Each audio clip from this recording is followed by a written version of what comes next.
Governor Sindh Nihal Hashmi نے کہا ہے کہ بانی تحریک انصاف کے مقدمات عدالتوں میں زیر التوا ہیں۔ وکیلوں کو چاہیے کہ وہ کیسز کی بہتر پیروی کریں۔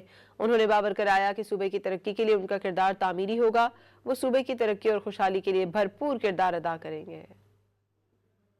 زیر التوا عدالت میں مقدمہ ہے، ان کے وکیلوں کو چاہیے کہ اپنی پیروی بہتر کریں تاکہ عدالت ان کو اگر بے گناہ سمجھے تو انہیں معاف کر دے۔ جو اپنے آپ کو آئین سے بالاتر سمجھے، میں ان میں سے نہیں ہوں، میں آئین کے ڈومین میں رہنا چاہتا ہوں۔ ہاں، میرا کردار تعمیری ہوگا اور میں اس صوبے کا گورنر ہوں تو میں اپنے صوبوں کو ترقی دلانے میں اپنا سارا کردار ادا کروں گا۔ سب چیز یہاں نہیں ہوگا، آگے رفتہ رفتہ سب ٹھیک ہو جائے گا انشاءاللہ۔ سیاسی آدمی ہوں، میں سمجھتا ہوں کہ اپنے لوگوں کی خدمت کرنا ہے۔